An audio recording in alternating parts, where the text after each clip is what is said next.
Olá, seja bem-vindo ao canal Vinhos de Bicicleta. A gente está aproveitando que a Páscoa já está aí e fez um vídeo sobre a harmonização de vinhos e doces. Eu vou primeiro começar sobre alguns princípios de harmonização de vinho e doce. Começando aqui do primeiro e mais básico. Vinho com dulçor mais elevado que a comida, ou seja, se o vinho for mais doce que a comida, ele vai equilibrar e deixar agradável a sensação no paladar. Ou seja, se o vinho for mais doce que a comida, tá tudo certo, tá tudo beleza.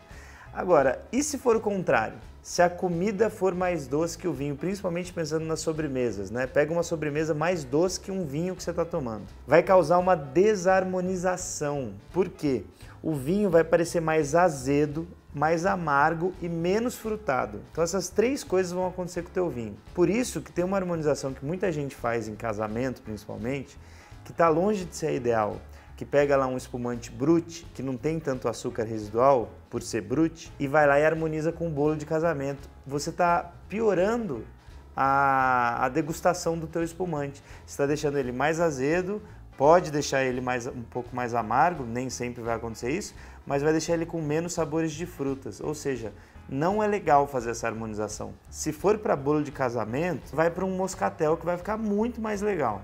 Tá? Eu sei que tem muita gente que não gosta de moscatel, do espumante moscatel, mas para bolo eu acho que é infalível. Quais são as outras coisas que você tem que levar em consideração quando a gente fala de harmonização de sobremesa e vinho? Amargor. Quando a sobremesa tem amargor, você vai ter que buscar o contrário no vinho. Você não vai poder pegar um vinho muito tânico, muito amargo. Tá?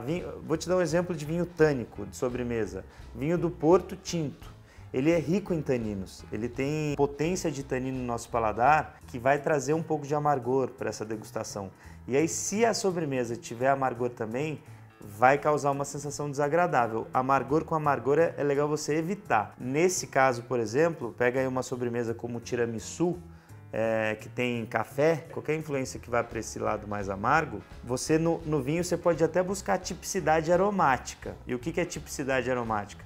O vinho pode ter aquela influência aromática de café no nariz, mas não vai poder ter muito tanino no paladar. Que vinho que vai para essa linha? Você pode pegar um vinho do Porto Branco, esse aí vai ter pouca tipicidade aromática de café, é mais raro. Agora, se você pegar um vinho mais envelhecido, tipo Jerez, da uva Pedro Ximénez, aquele Marsala, um vinho da Madeira branco, que tem um pouco dessa influência de café, porque o vinho, quando ele é muito envelhecido, quando ele é de uma safra muito antiga, né, ele vai ganhando aromas do envelhecimento ali da bebida na garrafa que podem remeter a esse fundinho aí de aroma de café.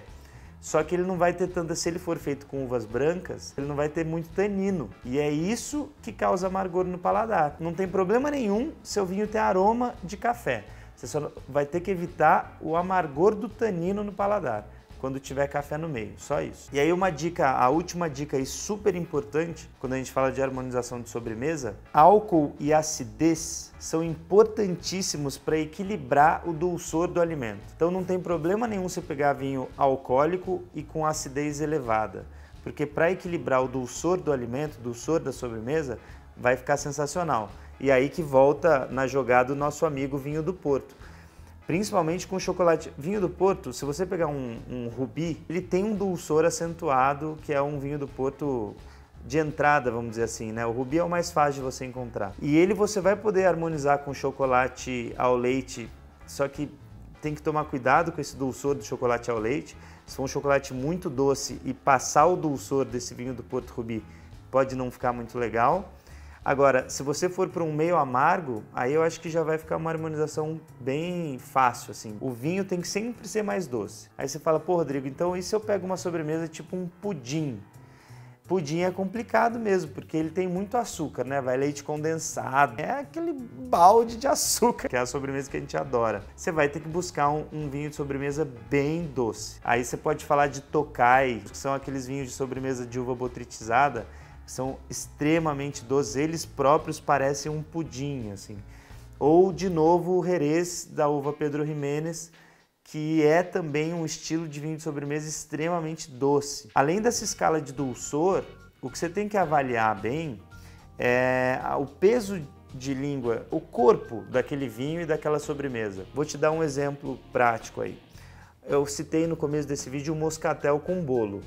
Se você compara o peso no nosso paladar de um pudim bem denso e de um bolo de sobremesa um pouco mais airado, qual que vai ser mais pesado? O pudim. Então, o moscatel, que é um espumante feito de uma uva da família moscatel branca, quando você for harmonizar com o bolo, o peso de língua vai estar mais equilibrado também, porque o espumante é mais leve e o bolo é mais leve. Quando você vai para o pudim, você precisa pegar um vinho mais denso. E aí que entrou o Tokai, o Jerez, doce. Porque se você pega um vinho muito leve e uma sobremesa muito densa, também não vai ficar legal. A sobremesa vai passar por cima do vinho, né? Mas aí você chega pra mim e fala, Rodrigo, eu não gosto muito de vinho doce, vinho de sobremesa, e eu quero harmonizar com chocolate, com sobremesa. O que eu faço? Existe saída para isso. Vinhos tinto, seco, fino, vai ser difícil você conseguir harmonizar com uma sobremesa, difícil mesmo.